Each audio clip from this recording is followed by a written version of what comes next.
sakit po. Yan. Nehemiah 13:8. Chapter 13 verse 8 po. basahin mo. Yan. Tagalog po. At ako'y labis na nalungkot at aking itinapon ang lahat ng mga gamit ng bahay ni Tobia palabas ng sidid. Nehemiah 13:25. At ako'y nakipagtalo sa kanila at sinumpa ko sila at sinaktan ko ang ilan sa kanila at nilunod ko ang kanilang buhok. So, doon po sa dalawang verse po na yun nakita ko. Pinakita po rito ni Nehemiah yung kanyang tapang po ba yun? Tapang. Pero yung pong tapang na yun po yung... So, ang tanong, pwede ba magalit ang tao? Opo, ay ang Diyos din po. Ang tanong, nakasakit ba sa dyan? Maybe po, nakasakit siya. Sigurado, pero ang tanong, pero so tama ba yung ginawa niya o mali? Para sa akin po, nakita ko yung pagtatama po para maibalik na yung dating... Kaya nga, tama ba yung ginawa niya o mali? Opo, sa mata ng Diyos, tama o mali? Tama naman po. Pero sa mata ng tao, tama o mali? Depende po sa unsaved. Hindi, sa unsaved, opo. mali. Opo. Pero sa mata ng mga kalahi niyang Hudyo, tama yun. Bakit? Kasi po, pag hindi tayo Hindi, bakit tama yung galit niya na ginawa niya? Bakit? Ano dahilan? May dahilan yun eh. Bakit? Dahil... kasi po, sila naman verse po yung... 1. Binanggit yun sa verse 1. Sila naman po yung mali. Hindi, binanggit yun sa verse 1. Ano yung sabi dito sa verse 1? Verse 1. Andun yung dahilan. Andun yun. Chapter 30 po, ano? 13 pa rin On verse that 1. day, they read in the book of Moses Yun. and the audience of the people. So, yun ang batayan doon. Yung mga batas ng Diyos kay Moses. Kaya wag tayo magagayat pagka ako, di ba, pag nag-preach, Bible lang. Hindi walang personalan. Yun ang pong ginawa niya, pagtatama lang. So, yung kaya ginawa diba? ni Nehemiah, walang personalan yun. Nga po, Baka trabaho lang. Pagtatama lang po kasi na nawala sila eh. Baga nagbabalik na naman sa dati. Kapapalo lang. Ito na, inaayos na nga ng Diyos yung buhay nila. So, yun po, alam naman pong masama sa pagtatama. Kung talaga pong kailangan itama yung mali. Madali, mahirap yung ginawa niya. Mahirap po yun para sa... Pero paano kaya... niya. Pero paano niya nagawa yun sa tingin mo?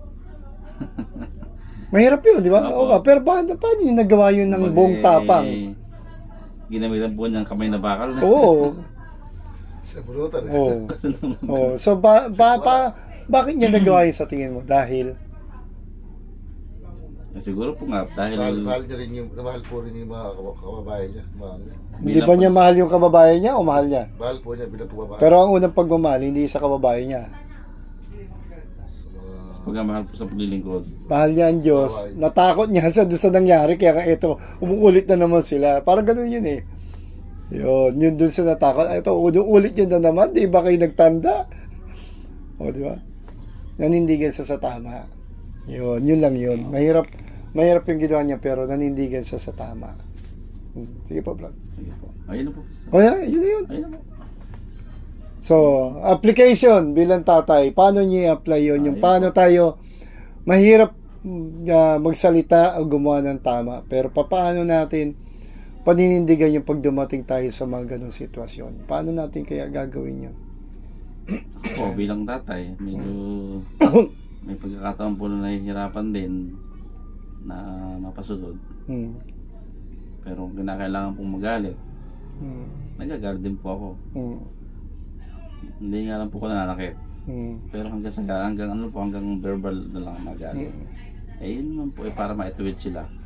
Para maituro ko sila kung ano yung tama. Example. Pwede ba magbigay ng example, Brad?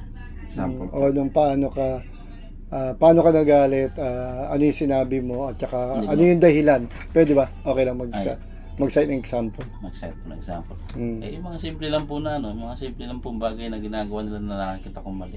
Gaya po Halimbawa. Mabanggit po yung mga... Hindi, huwag mo banggit. Halimbawa lang. General. General po. Yung pong paglilingkod. Meron po akong anak na sumusunod. Kusang loob naman po na naglilingkod. Meron din pong medyo malayo. Struggle pa. Ayun po ang aking panalangin na sana po hanggat maaari lahat sila yung pong pag-attend Minsan po, yung bang sapilitan gano'n. Ayaw ko sana sapilitan. Gusto ko maging bukal Kusa sa na. kanila. Ang maging, yung silang kusa mismo, sila mismo yung magiging uhaw, gano'n. Yung magiging, nagkukusa na hindi mo kailangang, ganito na, tara na, ganito na. Na kahit yung bubang time na kahit wala ako, walang tutulak sa kanila na tara doon. Ganon. Yung pong sila, yung kusang loob mismo sila. Yung pong gusto kong mangyari. Na kahit wala ako, kahit wala si nanay, mama nila, sila yung magpupursige na gumayak para pumunta, para magbigod. Ayun po.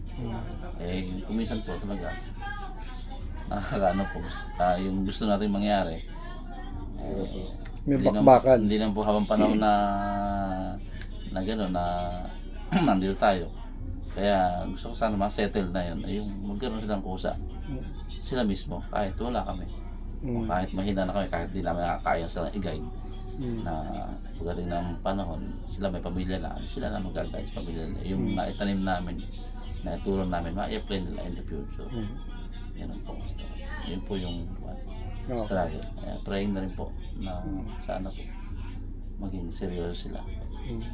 Para sa kanila yun. Para sa kanila po. Okay. Sa'yo, Brad, paano mo i-apply yun? Yung gano'n? Yung... Yun ang rin po sa kanya. ano yung example mo at paano mo, anong ginagawa mo? Yun nga po, yun nga rin yung sinabi ni Brother Ferdinand po na gano'n. Kaya lang pamisan ako po talaga yung mawawal.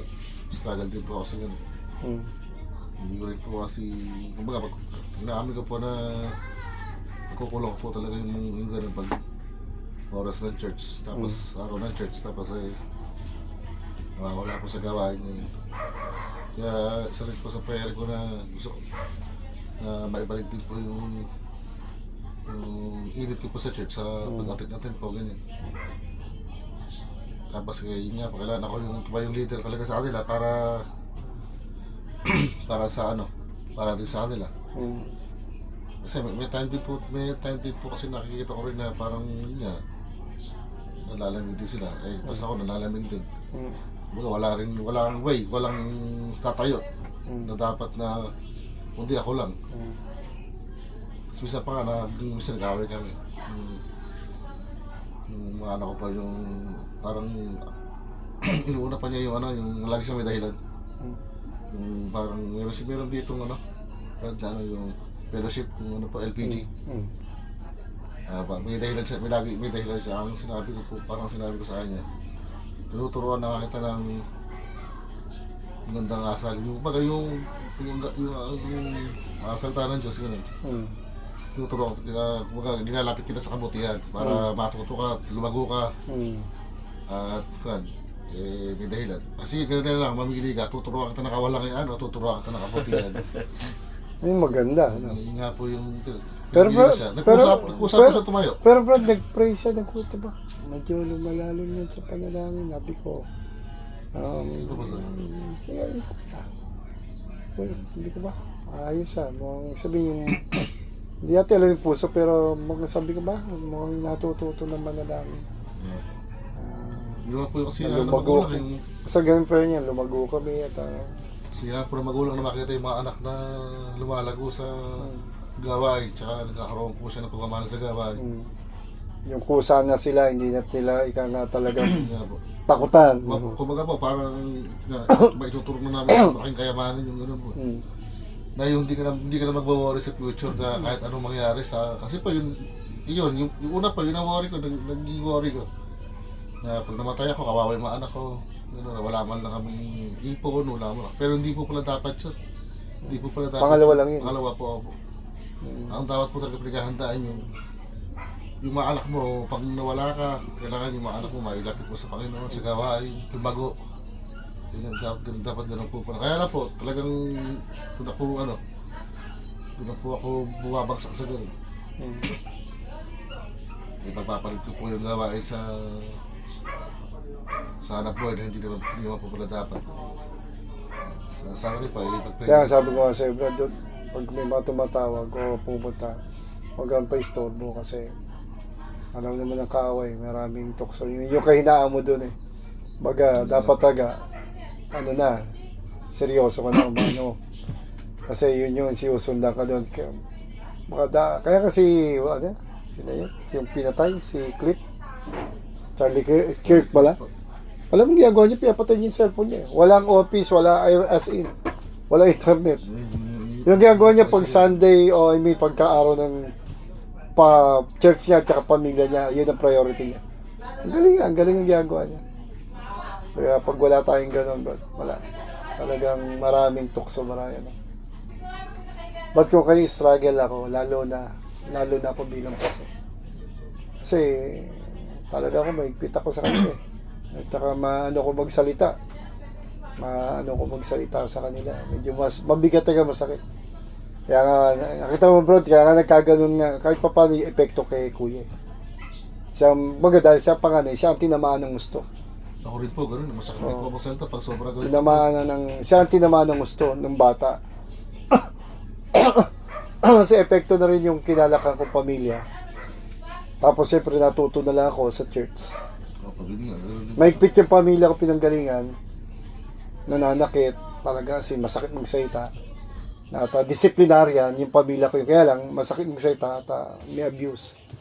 Kaya nung nandun ako kay kuya, struggle pa ako bilang tatay. Medyo na-abuse ko yung anak ko. Masyado ko naging maigpit niya. Pero nag-adjust naman ako. Kaya lang dumating ako sa punto nga na yun nga. Talagang ano na rin, Panginoon, tinuruan na rin ako. Ang dami kong baga.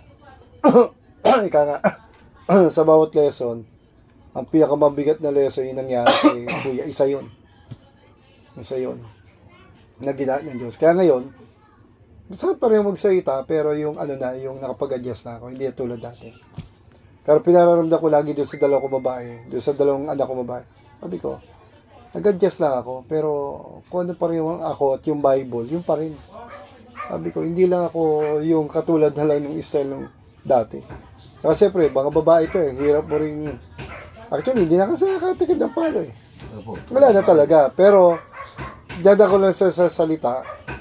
Pero sabi ko, iniiwasan ko talaga yung sumigaw. Hanggat maaari, puro pakiusapan na, please. Please. May time kasi talaga yung bang, Hindi ako nabigla. hindi, kasi yung bang, hindi makuha ng magandang salita eh. Alam mo bakit, Brad? Ang laging kalaban namin kung tutusilan nyo kung cellphone. Kaya kung napansin nyo, sa manak ko. Nandun po sa amin, cellphone. Brad, kasi pag kinausap ko yung anak ko, pag may sinabi ako, tapos alam ko kahit busy sa school o cellphone, anak, please, paki-stop, makinig ka, bitaw mo yan. Hinagano ko, bitaw mo yan, makinig ka. Di, siyempre, gagahit kasi gabo sa hindi mo ko maintindihan, kaya patigil ko yan eh. Ay, sa isang binabati ako lagi, Brad, yung katwira ko, hindi baling bumagsak kayo sa exam o sa school.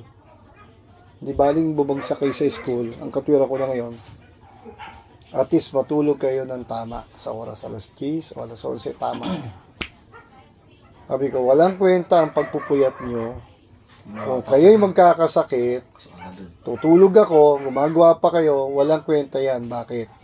Kasi pag nagkasakit kayo, hindi naman teacher ang mag-aalaga sa inyo, hindi naman kaklase nyo. Kaya kahit anong pagsisikap nyo, hindi masama yan. Hindi tayo kontra eh. Puyata, mag-aral. Wala tayong kontra doon. Ang punto ng problema, pag bumagsak ang health nyo, wala rin kwenta pag-aaral nyo. Yung lagi yung sinasabi ko nung kay kuya. At sabi ko, maging lesson na sa inyo yan. Tama na. Sabi ko, kaya pag sa ko, 10, 11, tulog. Stop. Maximum 12. Yung talaga may niraras. Huwag na kayo lalagpasan. Tagang hindi pwede. Matulog kayo. Kasi pag hindi mo sila gano'n, ay siya sabi sa inyo, Brad, babagsak ang health nila. Babagsak. Akala lang din natin, Brad, ito isang problema eh. Okay, nag-aaral sila ng seryoso, di ba? Nag-aaral naman, Brad. Opo. Ito ang problema, Brad. Yung katulad si Bunso o kahit si Gracel at siya. May mga GC kasi. Di ba? Yung mga assignment, tanungan. Yung mga group, di ba? Ang problema, kumakain ng oras yung GC o minsan malilibang, manonood. Imbis na parang gato, yun yan, discipline. So, discipline. Sabi ko, anak, discipline yourself. Hindi kita lagi babantayan. Kasi hindi mo mamalayan, Brad. Ibig sa parang gato, kung didisiplinahin nila sarili nila, kaya nila pala isang oras gawin. Ba, yun nga, maximum 12. Pag hindi mo binantayan, Brad, hindi mo sila ginanon, ba, naku, magugulat ka hanggang madaling araw, gising. Kaya sila po. Nag-uusap lang, nauubos na yung... Hindi, pag hindi mo binantayan, ganun nangyari kay... Ako naman po sir, maganda naman po sa amin. Natutulog kami sa isang kwarto lang. Yun nga. Kaya okay lang din na hindi kami bumukod na dalawa yung kwarto namin eh. Kami mag-asawa kami. Para nakabantay ka.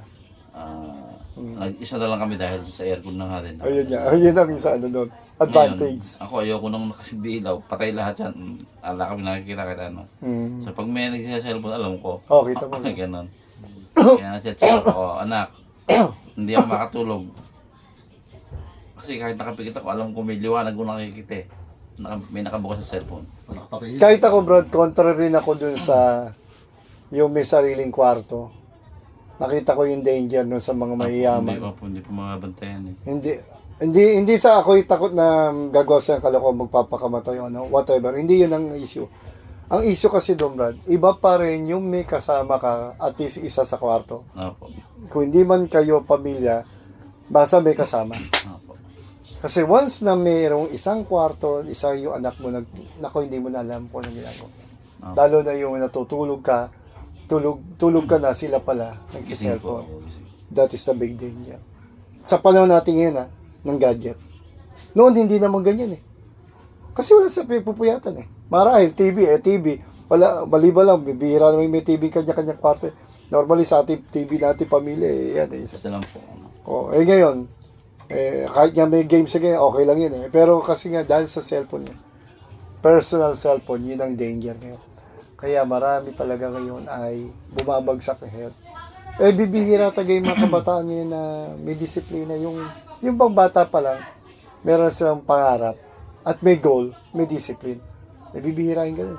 Tabi natin sa 100. Napalad din may 50. Yun talagang kumbaga responsible agad sila. Dati po ganun si JC. Alas 10, sinusurrender po sa akin sa cellphone. Ayun, di ba? Ay, ngayon. Ayun nangyari ngayon. Wala na po, hindi na po naman. Di ba? Niluwagan ko po sa ano. Kaya hindi pwedeng puro luwag din tayo. Babalanse mo. May luwag, may oras ng pagluluwag. May oras din kailangan higpitan. Lalo kung hindi na sila nakakabuti. But kasi pag nagluwag na tayo, Brad, kawawa rin sila. Nangyari po iniisip. Yun ang totoo nun. Kasi kailangan natin sa turuan ng self-discipline. Bukod sa disiplina natin, meron siya, dapat matuto siya ng self-discipline. Kasi pag hindi, Brad, sila rin yun eh. Sila rin yun, Brad. Kawawa sa. May po po natuto. Ang hirap ng disiplina. Ang hirap ng tawan. Natitigas ng mga ulo. Totoo. Pero ang number one magagawa mo dyan, number one, prayer. Pangalawa, kausap. Talaga kausap pa rin. Prayer, tas kausap, tas kung meron nga yung family altar, mas maganda. Yun ang pinakamaganda pag-usap nyo. Ito ginagawa natin ito. Yan maganda, di ba? Pag nag-isang basa sa chapter, kanta. Ano natutunan mo? Sila mismo kinakausap ng Panginoon. Banding din po. Opo, isang way na... May bukod pa yung yun nga yung Basta meron kayo talaga yung katulad niya, yung lumalabas. Opo. Yun. Kasi, Labas. dapat ang pagkausap sa hindi lang yung dahil galit ka eh. Kumbaga Brad, yung time na pagkausap sa hindi lang yung dahil galit ka. Meron tagang kami meron din naman kaming ganoon ng family. Kaya lang, yun nga, siyempre may time kasi talaga na mas napapasyatin sila pag may maling ginagawa. Yun nga. Diba? So, pero yun nga, mas bukas ang communication. Dapat mas bukas ang communication natin, isa pa yun. Bilang family. Alam mo, istorbo talaga, gadget na naman. Kanya-kanyang gadget, delikado yun. Kaya dapat talaga meron tayong family altar. The best yun. Hindi lang sama-sama kumakain, sabay-sabay kumakain. Meron kayong family altar. Kasi at least yun, kung may 30 minutes kayo a day, malaking bagay na yun. Much more kung 1 oras. Tayo nga, di ba? Bitin pa sa atin 2 oras, 3. Kung ma-develop natin sa family natin, ang ganda. Kasi, Brad, pag may problema sila, dapat tayo una makalam. Una ang Panginoon, pangalawa tayo. Kasi sabi ko, bakit may mga problema mga kabataan natin, anak natin? Ang masakakalam pa, siya sabihan, kaibigan. Ba't tayo hindi natin alam? Pero pag malala na, sino tutulong pa rin siya? Lalo pag nakabuntis. So ano pa, di ba? Diba, nabangga, na-aksidente, nasaksa ko, tayo pa rin eh. Hindi naman yung mga kaklase kaibigan nila eh.